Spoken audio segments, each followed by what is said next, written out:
Hi guys, this is lesson 9.7 and it is called special functions. So make sure you have labeled your notes, lesson 9.7, special functions, and highlighted that or made that really obvious so that you can find these again and also so you can show them to me. Today we're going to be talking about some special functions or special graphs that you can see. You might run into these. The first one is called a step function, and you can see it in the picture here. It actually looks like little steps, and you can see that at each value, the x value, at each y value, the x value stays the same for a little while. Remember that open circles mean that that spot is not included, and closed circles colored in mean that the spot is included. We're going to also talk about absolute value functions. They always look like a V. And we're going to talk about piecewise defined functions, where we have different things coming together on the same graph, and you have to look at the different parts of the graph. So there's some vocabulary. We've talked about already, said step function, a series of line segments. It actually looks like steps, and piecewise functions, where we have these different pieces. A greatest integer function, I wanted to show you the notation because you're going to run into this. Looks like this. It has this sort of double parentheses looking thing, and we write this, the f of x equals, and then we have this double parentheses thing with an x in the middle of it. F of x, or the result, is going to be the greatest integer not greater than x. So for example, the greatest integer function of 6.8 is 6, because 6 is the greatest integer that is not greater than 6.8. So oddly enough, when we see this graph come together, you'll see each piece. So for example, like right here, there's a -1, and at y is -1, x stays -1, or is all these up to, but not including 0, then we have to move up to the next one, and the next one, and the next one. If I said x is, let's make this more specific. If I said x is 2, notice that, or actually, it'll probably be easier to read if we said something like this. F of x equals, and then we have this weird looking signage. Let's say 2.2, okay? And so if the f of x is 2.2, we need to look just a little beyond 2 here. So we're kind of going up here, and notice that it lives on 2. F of x is 2. So we're going to round down for everything up to until we get to 3. And then notice that everything from 3 to the next number is here, and we're going to round down to 3. So you might call this the rounding down function. I don't know about you, but I have to put things into simple terms so that they make sense to me. All right. Usually those are just a matter of actually looking at the graph and interpreting what you're seeing. All right, I want to work a couple examples, so let me move this away for just a second. And then make this one a little bigger so that we can look at it together.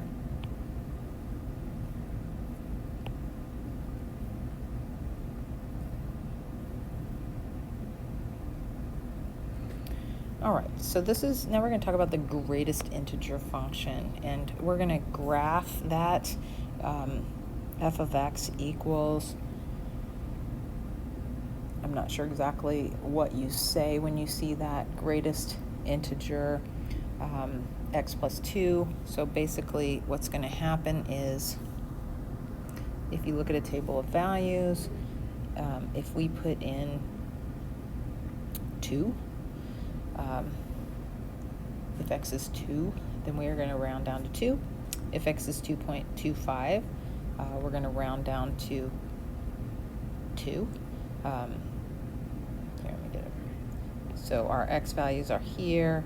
We are adding them to 2 and getting these numbers right here, but then notice that we are rounding down to the nearest integer.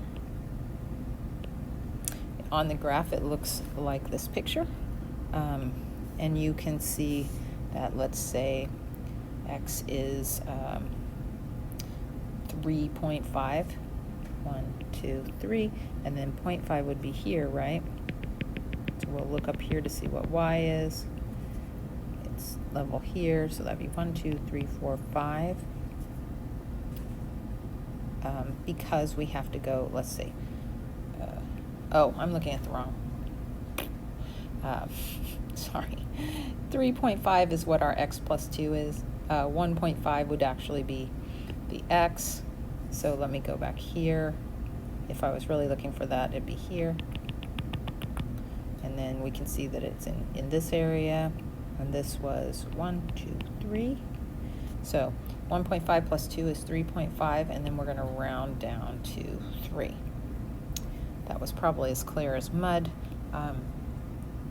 So let's talk about what if x was 2.25. Let's do that. So x is 2.25.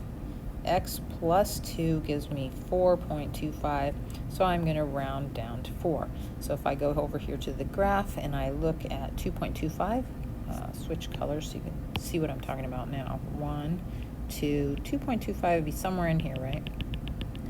We're looking at this. So therefore, that's 4. And we can see that we've rounded down to 4.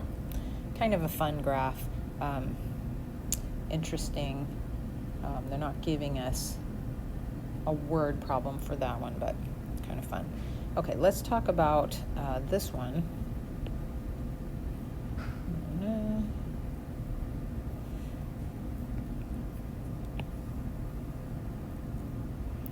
And it says, this is a step function, and it says a cell phone company is charged by the minute, not by the second. A cell phone company charges 45 cents a minute or any fraction thereof for exceeding the number of minutes allotted on each plan. Draw a graph that represents the situation. So notice what's happening here. From 0 to 1 minute is going to cost us 45 cents. From 1 minute, or not equaling 1 minute, but anything that gets slightly above 1 minute, up to 2 minutes, we're going to pay 90 cents. So you can see this happening in the graph here. Here is the first minute, but as soon as you hit 1 minute, then anything above moves to the next charge until you get to 2 minutes. You can just touch 2 minutes, and then you're going to jump to the next charge, and then you keep bumping up every time you hit a whole minute. So as soon as at 2 minutes you're going to pay 90 cents, but 2 point anything you're going to bump up to $1.35 until you get to 3 minutes, and then as soon as you go even tiny bit past 3, you're going to be in the segment that goes from 3 to 4, and that's $1.80, like that. So that's what that looks like. It's pretty cool. Let's talk about absolute value functions. So I didn't get a nifty picture of this one, but the word is here, so we'll go with that and then move on. So absolute value functions look like this. We have the two up and down lines, and if you remember the absolute value of something, let's say 2 is 2. The absolute value of -2 is 2, so it makes everything positive. And we're talking about a relative value, and we don't care whether it's on the left or the right of 0. They're equal amounts of distance, and so therefore they equal each other in absolute value. The absolute value of x looks like this on a graph.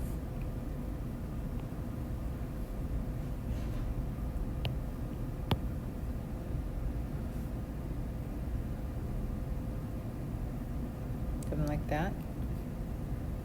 And always looks like a V.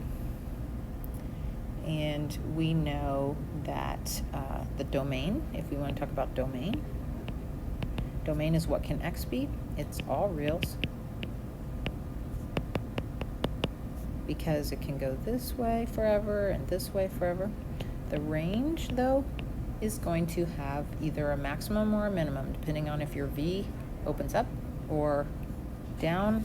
In this case, it is all non-negative real numbers. Or we could say something like f of x or y is greater than or equal to 0, something like that. Absolute value function is a piecewise defined function because it's more than one value going on. So let's talk about something like this one. F of x equals the absolute value of x minus 4. The translations for these are going to be very much like the quadratic ones that you've already studied. So if you have a change to x inside the absolute value, it's going to be the opposite of what you think. And this one is going to go not to the left 4, but to the right 4. So this would be 1, 2, 3, 4. This would be the exact same absolute value function, only to the right 4 spaces. We could do something, let's go orange, and we'll talk about maybe what would happen if I had the f of x equals the absolute value of x, and then maybe we have plus 2. And so this is going to be a change to y. It's going to go up or down. In this case, it is what it is. And we are going to go up 2 in this case. So we would just move our little b up like this. So there's a problem in Alex that has you do these translations.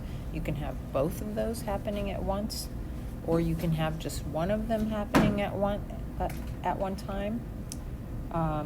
We can also have a number on the outside of the absolute value signs like this equals, let's say we had a 3, and we have absolute value, and we have x. This number is going to stretch the graph. If you get a fraction, it's going to compress the graph. And then let's say you have a negative, let's make it a -3. The negative is going to flip the graph. So this should sound really familiar from doing quadratics. So this one, you're going to need to put in a value in order to know exactly where to graph this on the problem in Alex. So let's say if x equals 2, then what would y be, or f of x would be? We plug in the 2, so we have -3 times the absolute value of 2. The absolute value of 2 is 2, and 2 times -3 is -6, so we would have -6. So if you look back up here, 2 and -6, 1, 2, and -6 is 1, 2, 3, 4, 5, 6. And this is going to be kind of funny because I did make it